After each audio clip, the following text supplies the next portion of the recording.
The conduct of the pre-flight inspection on a seaplane will be different based upon whether the airplane is sitting on dry land or in the water. An inspection on dry land can be simpler, as you'll be able to move freely about the aircraft.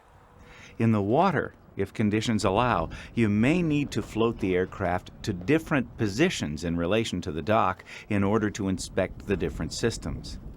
You may also need to climb out onto the floats or other parts of the aircraft to get up close for the inspection. Regardless of the aircraft's location, you need to inspect all of the critical systems just as you would with any aircraft. Inspection of the floats can begin as you approach the aircraft when it's sitting on the water. If the seaplane does not appear to be sitting correctly on the water, this could be a matter of loading, or it could mean that a watertight compartment has sprung a leak. If the aircraft sits properly on the water or is on dry land, continue your inspection of the floats up close. Check float attachment points and supporting structures for cracks, corrosion, proper attachment, alignment, and safetying. Use a bilge pump to remove the water from each compartment. Some water is normal, but there generally should not be more than a quart in a single compartment. The condition of the floats and the environment may be a factor when determining if an amount is excessive. If the amount of water is determined to be excessive, investigate the reason before flying the aircraft. Close the bilge pump opening on each compartment after finishing the compartment. This will help prevent an oversight on closing a bilge pump opening. If the airplane has been sitting in the water and you don't get any water out of a compartment, ensure that there is not a problem with the bilge pump or the tube going from the opening to the lowest point in the compartment. Weighing approximately 8 pounds per gallon, leaving water in a float compartment can adversely affect the weight and balance of the aircraft. Check the water rudder for proper operation and ensure that the control cables move freely, are properly adjusted, and have suitable lubrication. If the temperature is at or near freezing, inspect the compartments and water rudders for ice. Water freezing in a compartment can cause structural damage, so extra care should be taken in the inspection. For the airframe and flight controls, conduct the inspection as you would for a land-based airplane. Pay particular attention to the areas that get abused by the spray and the pounding of the water. Also, look closely at areas that are subject to more corrosion. The propeller, floats, and empennage take the most abuse in water flying. Inspect the cabin to ensure that all required safety equipment is on board and secured. A seaplane does not need to have Coast Guard-approved life vests on board, but FAA TSO'd inflatable flotation gear is recommended. If operated for hire, beyond gliding distance of the shore, approved flotation gear for each occupant must be on board, along with at least one pyrotechnic device. Approved inflatable flotation gear or floatable seat cushions may be used to meet the flotation gear requirement. You should also have an appropriate fire extinguisher, anchors, paddles, and ropes accessible in the aircraft.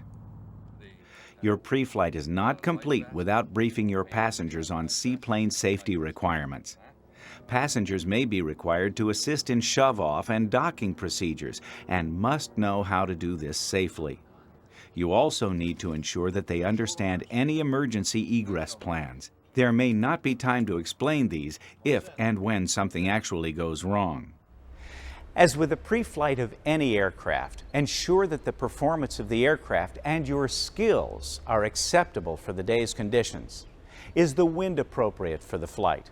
Can your aircraft take off and clear the trees along the shoreline with an acceptable margin of safety? Will the conditions en route and at your destination also be acceptable?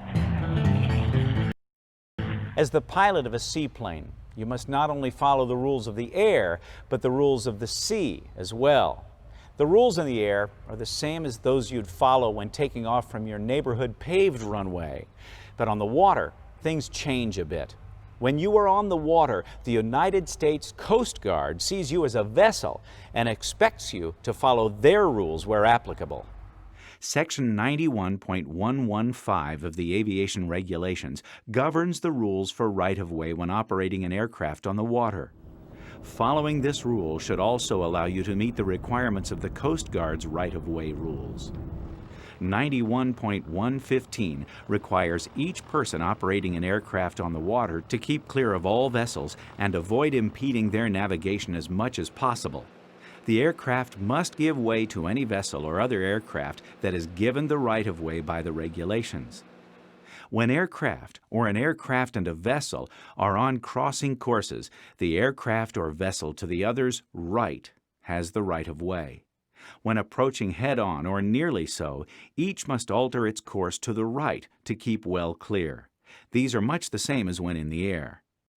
When overtaking another aircraft or vessel, that vehicle has the right-of-way and you must alter your course to keep well clear. The regulation does not specify which direction you must alter your course because this will depend on the conditions. When aircraft or an aircraft and a vessel approach so as to involve a risk of collision, both must proceed with careful regard to existing circumstances, including the limitations of the respective craft. This element of the rule could also be applied to an aircraft maneuvering on the water and one preparing to land there.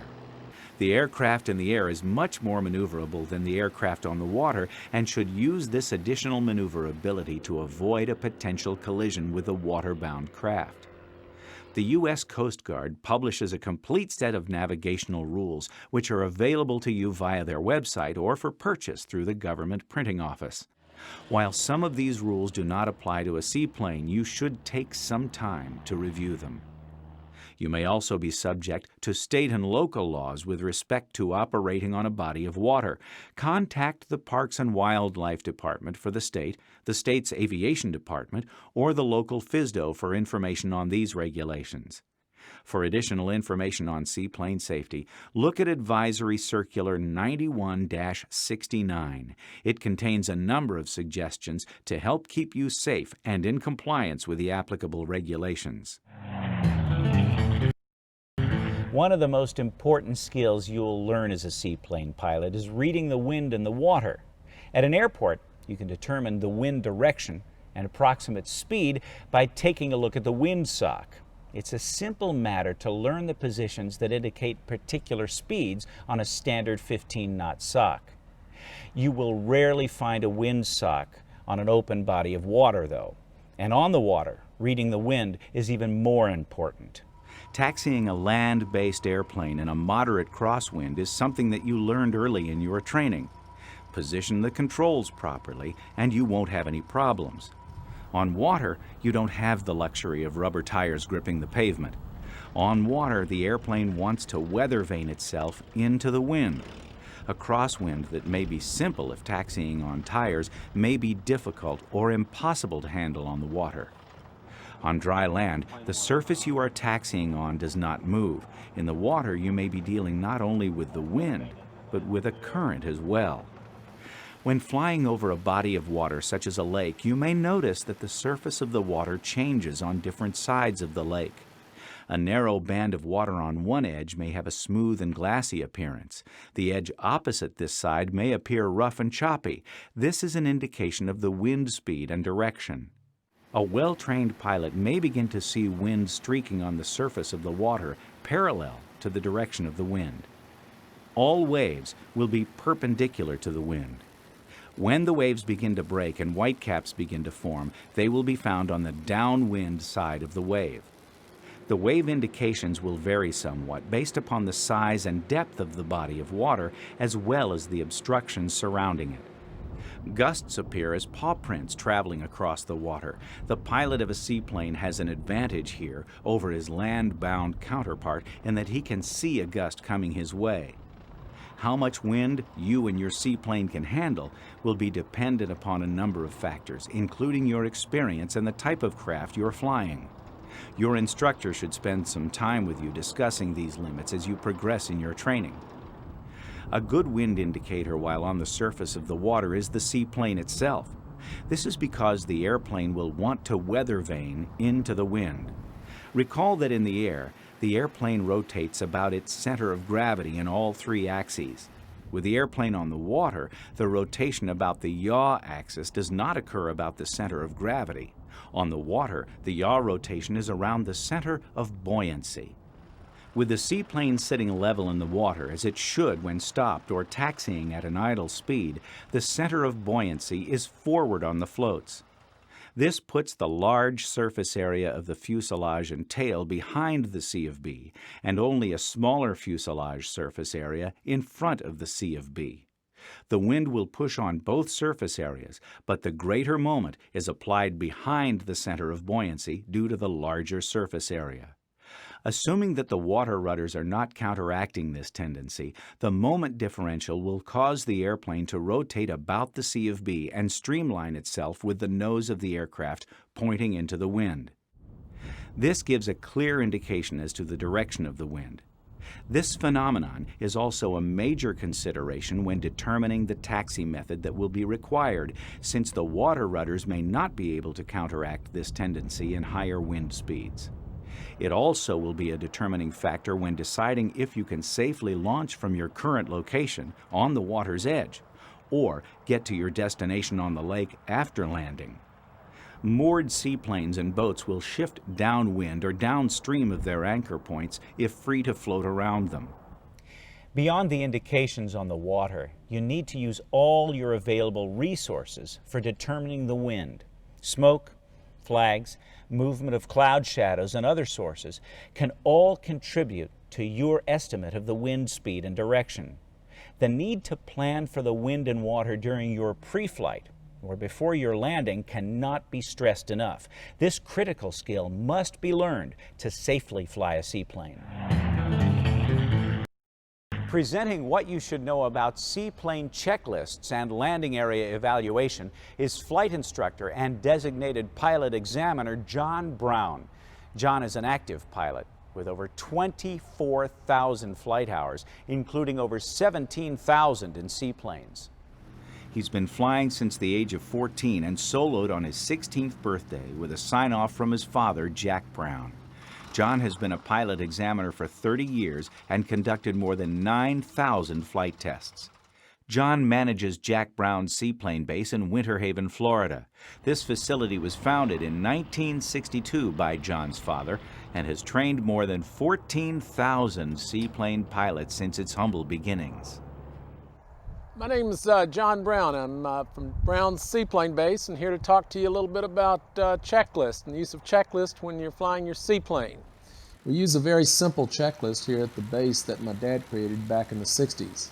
It's the acronym CARS, C-A-R-S, and we use this memorized check before step taxiing and takeoffs. C stands for carburetor heat. We want to make sure the carburetor heat is off prior to beginning the takeoff. If it were left on, the engine would be running at a lower RPM and might not generate enough power for takeoff. A is what I consider one of the most important parts of the checklist and stands for area. It is crucial in a water environment to thoroughly check that the area is clear before the takeoff run. What are you looking for? Well, other boats, other seaplanes, anything in the water such as buoys that you might hit, but you want to do a good check before you initiate the takeoff. That might include also doing S-turns as you would do on the runway. R is for water rudders. You want to make sure that the water rudders are up before you initiate the takeoff. While it may not cause an accident, if you forget to bring them up, over time it will weaken the springs and decrease the life of the rudder assembly. S stands for stick. You're going to begin your takeoff with the stick or the yoke back as you add power and transition to the step. That's our little checklist that we use for the Cubs. And again, if we were going to be here another 40 years, I would stick with the same checklist. It works very, very effectively for this little J3 Cub behind me. Now, when you get into a more complex aircraft, you will have to modify this a little. What you add depends on both you, the pilot, and the features of the aircraft. You might add F for flaps or P for propeller. When flying an amphibious aircraft, it will be necessary to check your gear prior to each water and hard surface landing. When